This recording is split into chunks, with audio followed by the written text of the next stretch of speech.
Okay, let's go ahead and continue with Hegel. So we have this situation where we are thinking about self-consciousness.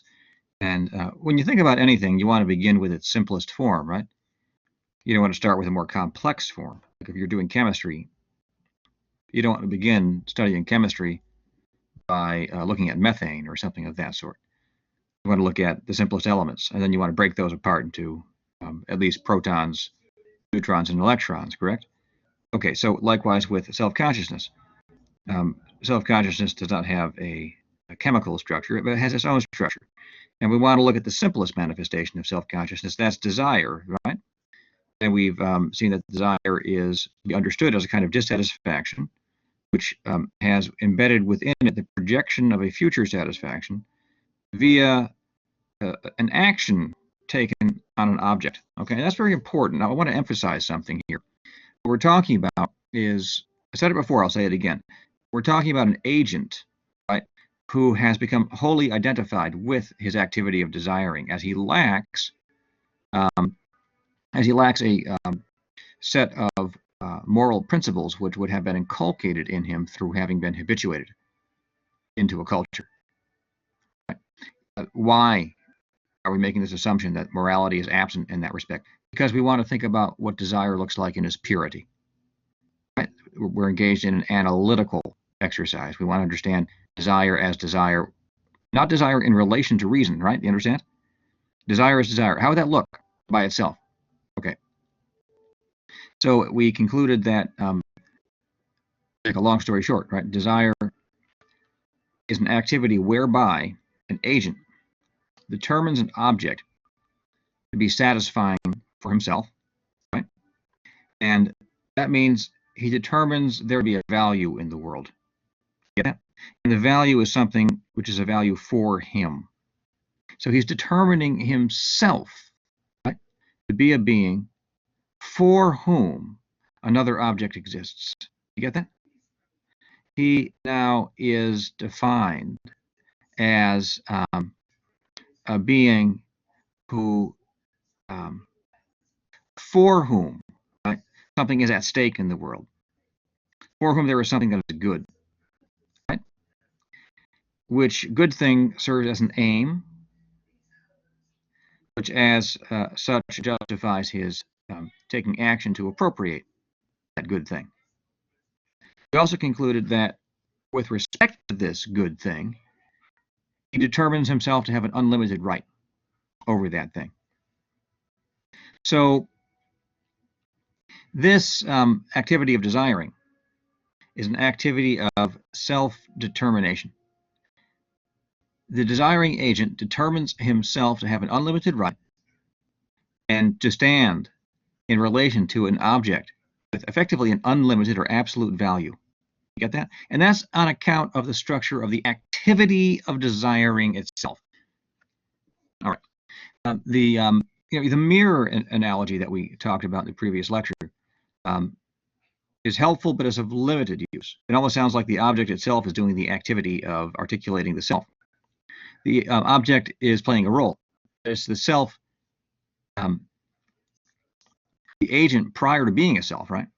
The agent prior to being a self that determines the object to have a certain value, and through the object, through that relation to the object, determines itself to have a right. This might be a little bit easier to approach if we do imagine how things look once one understands moral duties and moral rights. So normally when you relate to another person, like if you were to go back to a classroom and see CRI, if ever they open it up again for general business, and you were to sit next to someone and they had their mobile phone out and they were using it, you know immediately that in virtue of your relation to that person, insofar as that's a person that you're relating to, you have a duty, an obligation not to appropriate that phone and say, oh, that's a nice phone, I'll take that, thank you so much, that's great, thank you. Or I guess if you were that sort, you wouldn't say thank you, you just take it. When you relate to a person, you become conscious of your duty not to do something. You follow? So primitive desire, by analogy, when it relates to a thing, determines a consciousness of a right to take the thing, indeed to destroy it, right? Because we saw that with desire as such, necessarily, we had an argument to that effect. You might want to revisit that. Desire as such determines itself to be possessed, pardon me, in possession of an unlimited right. An unlimited right. Okay, so that is why self-consciousness is relational. This is how we begin to witness the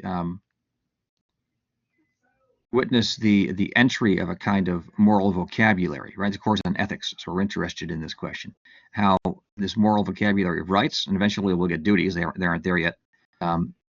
Rights, duties, and values enters in. You might say, well, why isn't there any duty at this point, right? Well, it's there implicitly.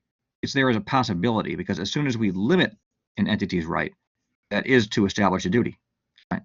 Correct? When your right is limited, what limits a right? A duty limits a right. If a duty not to do something means that you don't have a right to do that thing. Therefore, your general right to act is limited. Another aspect of this is that there's no language here, right? I mean, it's not like the person is asserting his right claim. Rather, the right claim is asserted through the action. So it's in and through an action that the desiring agent, who is, as it were, identified with desire because he's completely possessed by his desires, it's in and through an action that the desiring agent asserts a claim to moral status vis-a-vis the object. I'll say it again. It is in and through an action that the moral agent makes a claim, right? Not in language, to being an entity with moral status vis-a-vis an object. And he does this over and over again, so he's always asserting the same moral status, by the way, unlimited moral status, as if he, the human beings by nature assert themselves to have, the power of the emperor of China, right? Until they're told otherwise with spankings and nursery rhymes and however we get kids to toe the line. Okay, so we'll skip this first little bit here, which just reviews the problems with the self-identification model of self-consciousness. We saw that it was no good, right? So we concluded that one cannot identify oneself, right? So self-consciousness can't be an immediate self-relation. It has to go through an object. Okay, so I think we have enough about that. If self-consciousness cannot be based on an immediate self-relation, then it must be based on a mediated self-relation. Okay, and this takes the form of the self first coming to be at all in and through relation to other beings. Okay, so I hope that's becoming clearer as we say it over and over again. If you read the first couple of paragraphs of the reading from the Phenomenology of Spirit, chapter 4, that's what he's talking about there. Okay, I think you'll see it too. I went through it very carefully with one class. I approached this a bit differently. I just read it to them, and that's what he's talking about. Okay? Desire is the most basic cognitive form through which human beings relate to objects that can mediate their self-relation. Okay, that should be clear by now. Desire is cognitive. Why is it cognitive? Because it involves prejudgmental categorical determinations. Prejudgmental. So this is prior to intellectual judgment, but there are categories here. This is interesting, right? Of dissatisfaction, satisfaction, and the object. And these can be true or false. These categorical determinations can be true or false. What's cognitive? Whatever's cognitive has to do with what can be true or false. For example, if a determination implies a contradiction, then it is false. By the way, that's part of Hegel's method. He'll show that a contradiction will creep in, and that'll refute the claim to having an unlimited right over all things. That's his basic strategy, to show that that implies a contradiction. So then one is, strictly speaking, obligated to limit one's right. So when relating to an object, the desiring agent determines itself through the object to have an unlimited right over the latter, and it determines the object to be an absolute good. Okay, I think that's stated enough. Right? If you're still puzzling over that, go back to the beginning of the lecture and play the first 5 minutes, right?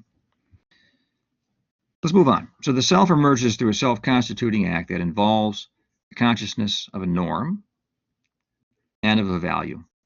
So a norm is like a rule which either binds you, or in this case, an unlimited right unleashes you to do what you please, right?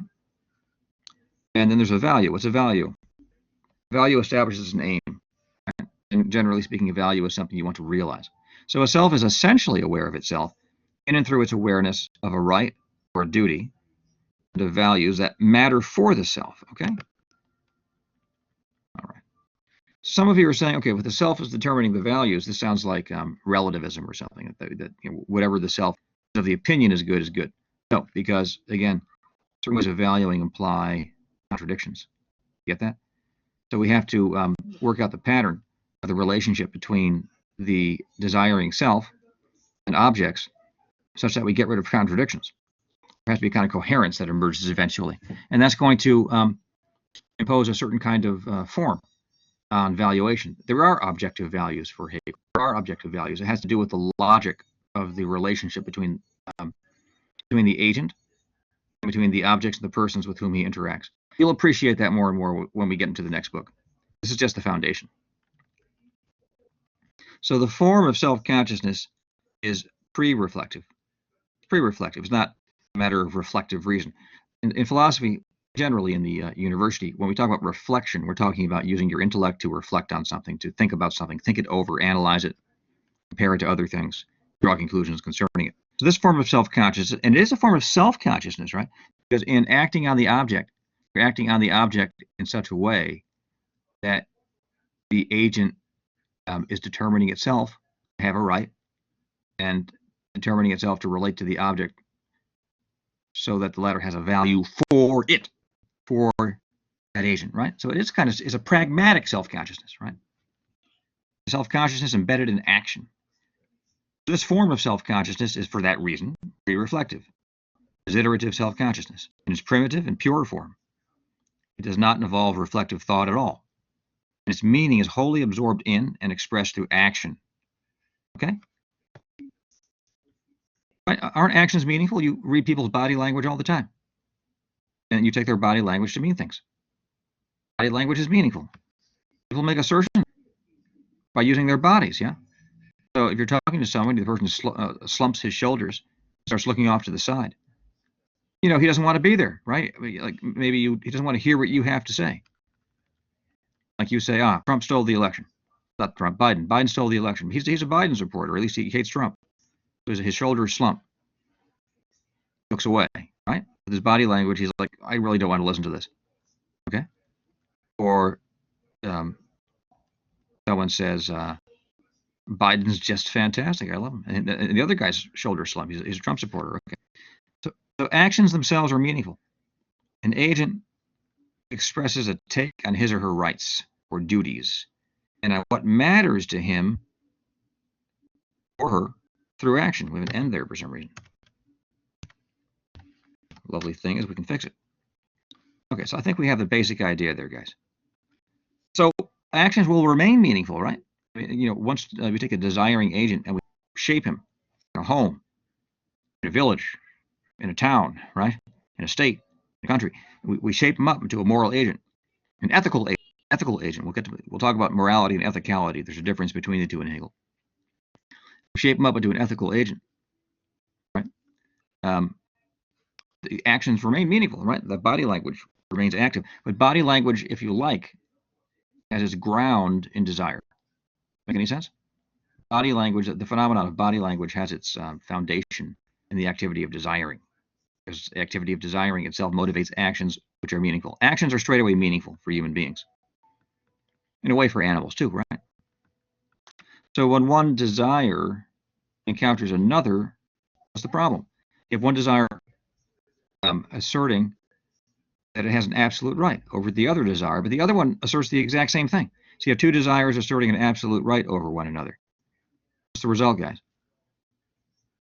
That's the result right there, violence, right? Okay, let's consider two possibilities. First, one desire takes the other desire. Call one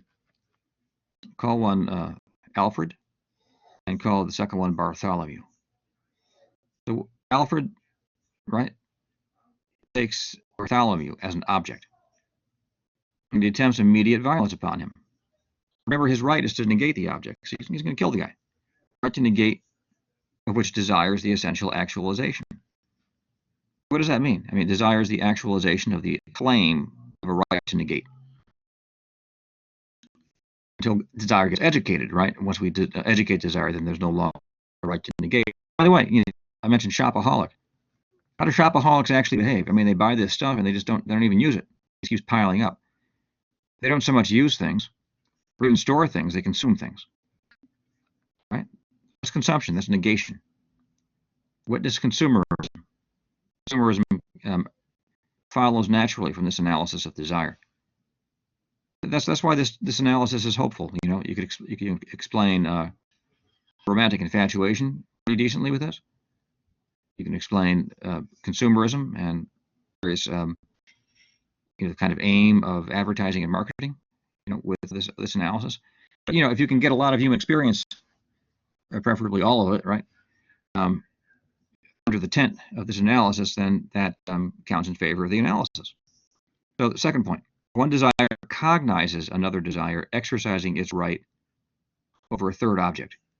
So one desire is reaching for a pear, but the first desire, seeing the other desire reach for a pear, experiences that as a challenge, right? As the first desire holds that its right over an object is unlimited. Sorry, first and second got reversed in how I was extemporizing and how this is written down.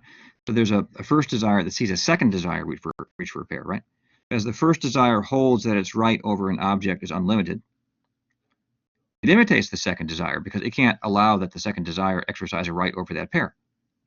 That would limit its own right.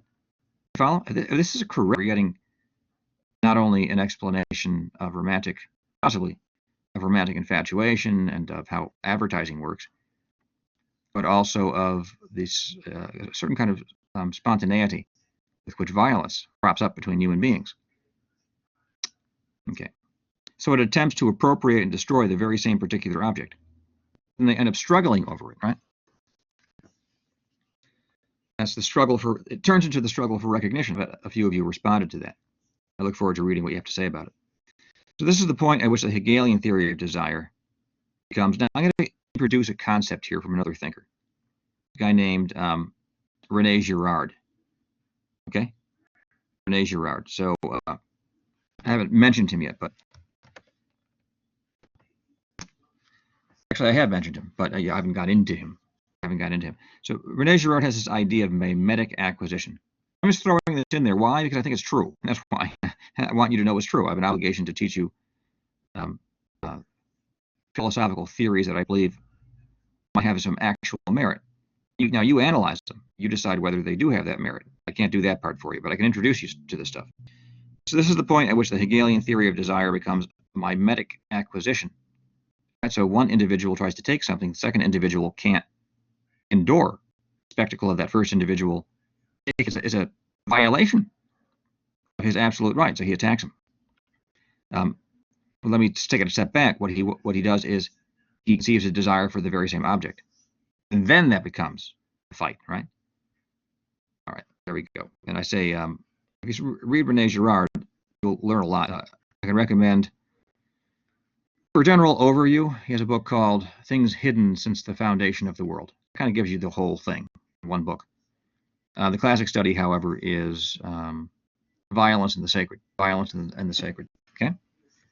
Now he does have a kind of original book. Now, what was the name of the thing? I think it's oh my goodness.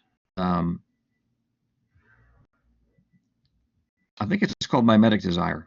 That's what it's called.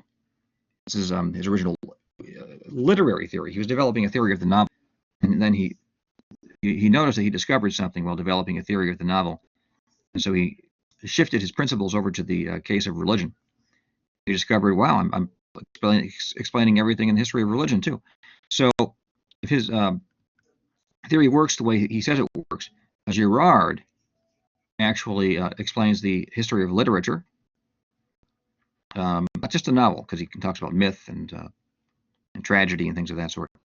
He would explain the history of literature and the history of religion. Now, if you have one principle from which you can derive two different departments of human existence and shed incredible light on both, and that counts in favor of your theory. So that's just a vote in favor of Girard and encouraging you to look him up. Back to Hegel. If we imagine a group of humans numbering, say, 10 or more,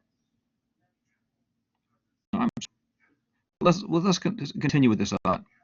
The violence itself can spread until the annihilation of the group, or several members enter into solidarity against one.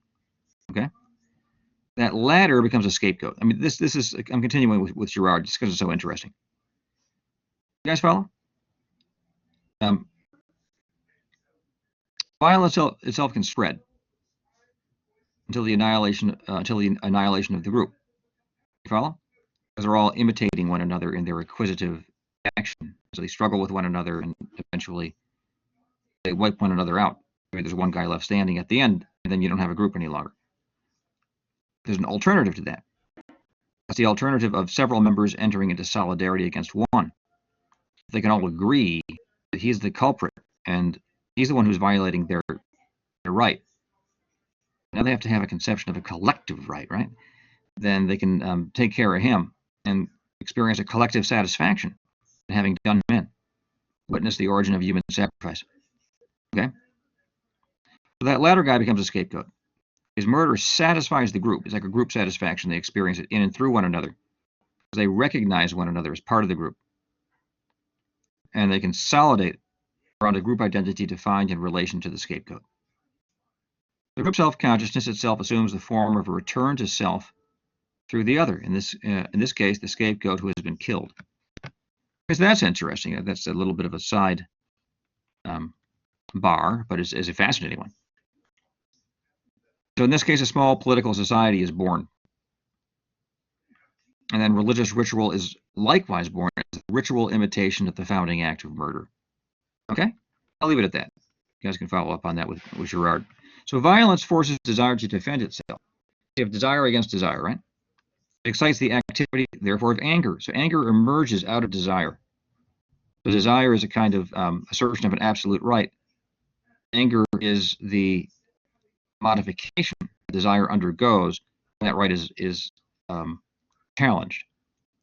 So it's like a meta-desire of sorts. But it's a distinct emotion, no doubt. It's a distinct emotion.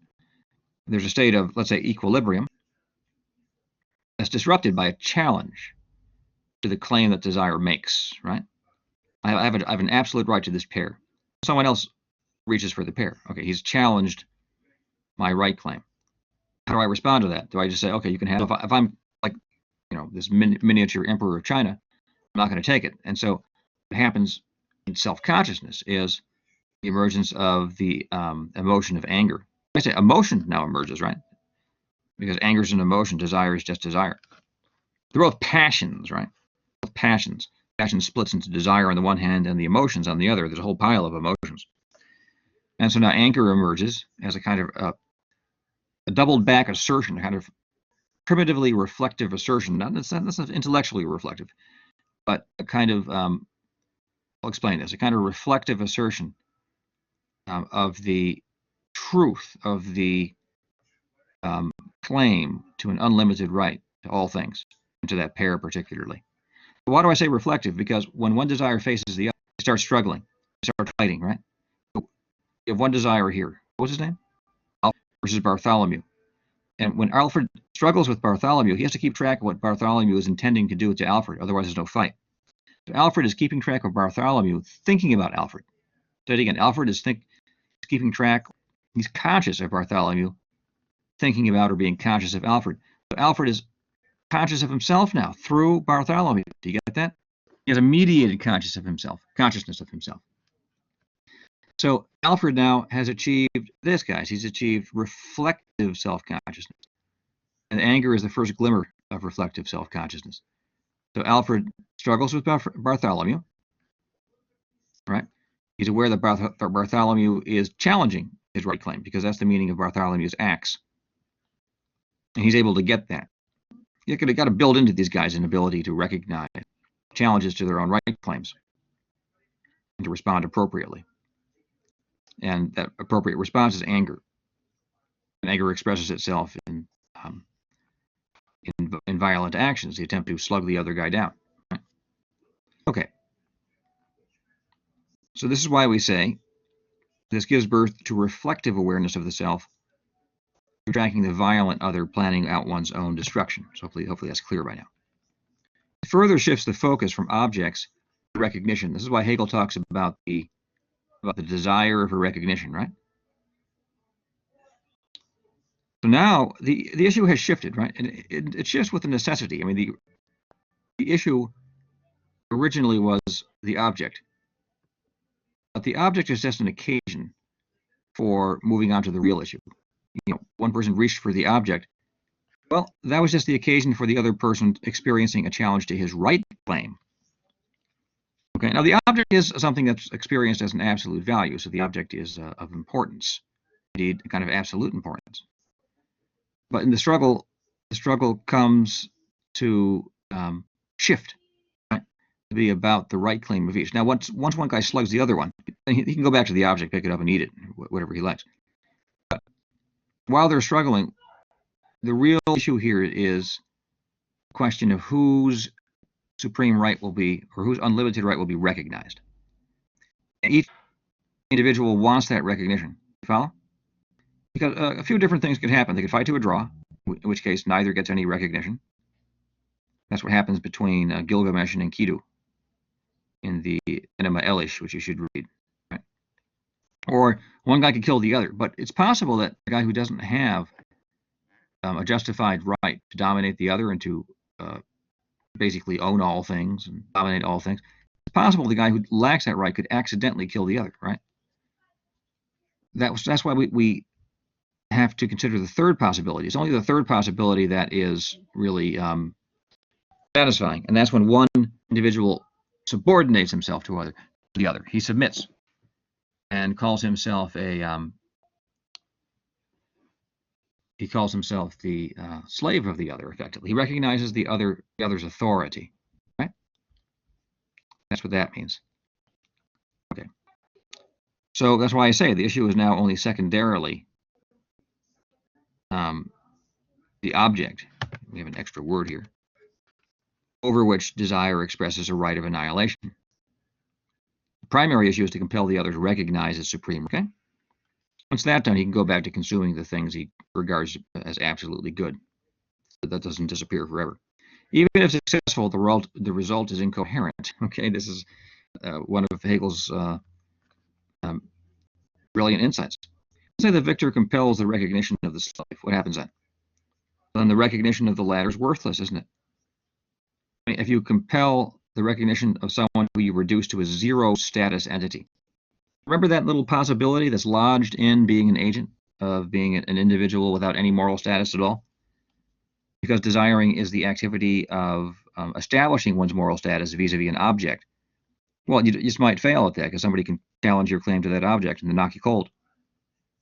And make it terrified and subordinate yourself to him. You have the authority, I have nothing. That person's a zero status entity. That's what we call a slave, right? So, say if the victor compels the recognition of the slave, well, the slave is a zero status entity. He has no value at all. What are the value of his judgments? He can't have any value. I mean, if his judgments have value, then he himself would have value as a being who could produce valuable judgments. You follow? As a being who could generate truth, which one or the other is an intrinsic value, right? So if the victor, the master, the one who becomes the master, if he forces this recognition, he can't enjoy the recognition because it's coming from somebody who's a nobody, put it frankly, plainly, or bluntly. So the alternative is to recognize the slave. If he recognizes the slave, what does it mean to recognize the slave? It means to acknowledge that the slave has a right. If he acknowledges the slave has a right, that right limits his own unlimited right, and he gives up the unlimited right. He limits his own right. So recognition limits the right of the slave. I'm sorry, recognition limits the right of the master. Okay? And so he loses that absolute right, and that's the end of that. Now, it's interesting. How does this eventuality occur? Loss in the struggle occurs on account of fear, right? So here we encounter another emotion emerging here. Hegel's careful to note when these new modifications of self-consciousness creep in. So this is the second emotion to emerge in the scheme. So this reflection on self-consciousness has thus revealed a primitive link between desire, anger, and fear. That's very interesting. All right. So let me take this a step further. What happens to the slave? Add this here. Let me do this over here. Fit this in the right spot. Is that going to work? It returns and doing it. No, I'm so certain it's going to work. Well, okay, so the slave is placed under the authority of the master. What's his life look like now? He is now under an absolute duty to obey the master. The master just has an unlimited right. But guess what? If you look at this from the standpoint of the theory of self-consciousness, or the history of self-consciousness, the slave becomes deeper. The slave has a duty he has to obey. Because he has a duty he has to obey, the slave develops genuinely moral self-consciousness, right? He can't just do whatever he wants. He has to structure his actions in accordance with duty. That makes him a moral agent. So moral agency is emerging here, right? We can just add here.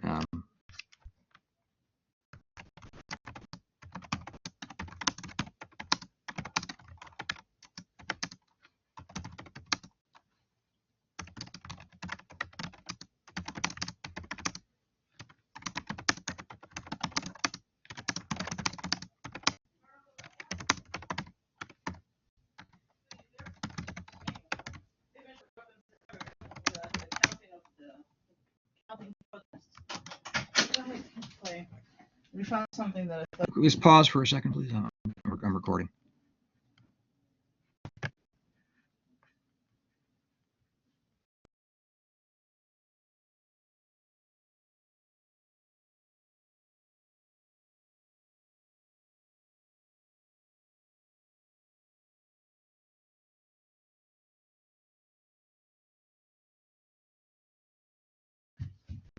Folks, I'm sorry. Sometimes people just choose to walk into my room. I guess they weren't aware of what I was doing.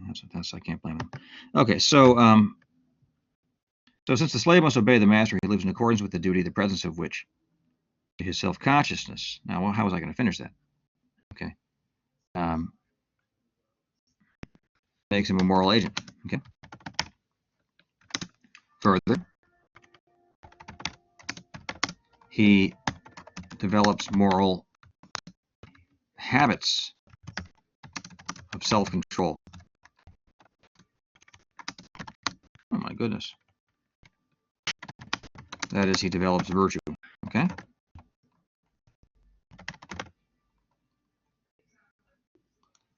Boy, I wish this thing worked better. So virtue, I mean, that's that term we're familiar with from much of the course, entire course actually. That's that attribute of character that produces moral actions, right? Oh, I see what's going on here. We're missing a U. Get in there. Okay. So we have two ways in which the slave is making advances in his humanity. Okay, he's conscious of a moral duty. He's developing self-control. He's able to, as Hegel says, delay gratification. It's a third and decisive mode of advance that this person in the state of slave is enjoying. He does enjoy. The master does not. The slave is the guy who's working the earth. Maybe he's farming for the master, perhaps doing some basic carpentry, whatever he's doing. He's gradually shaping the world in accordance with his conception and imagination. That's interesting. The master's just kind of lazing about. You think that it's only a matter of time before this slave sneaks up on the master, does him in, but we're not interested in the novelistic aspects of this. We're interested in the logical implications of this relationship. And the logical implications are that we have moral self-consciousness, we develop virtue, and now that we have an individual who is shaping the world in accordance with his own conception and imagination. That is, he's making the world reflect himself. And if you make the world reflect yourself, you feel more at home at it. Well, it becomes a structural relation. You become at home, right? in relation to that which you have shaped. So it's just like decorating your room.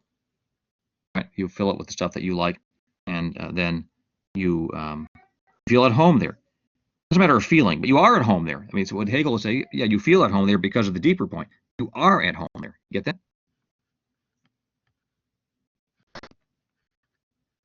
So that prose, okay. Unfortunately, let's see here. This seems to have frozen, so I can't seem to get it in there. Hopefully this will unfreeze, and then I will just post it, and you'll be able to get this last little bit here. But I've been waiting for a while; it hasn't worked yet. So that is Hegel's theory of self-consciousness at its root. Okay. Now, when we turn to the next book, The Philosophy of Right. Now, when you turn to that, I gave you a free version online towards the top of course content, and then I gave you the title of a better translation with the ISBN. If you can buy that, you'll have a much better translation to work with. If you can't afford it, then just work with the old translation. But that one has some mistakes.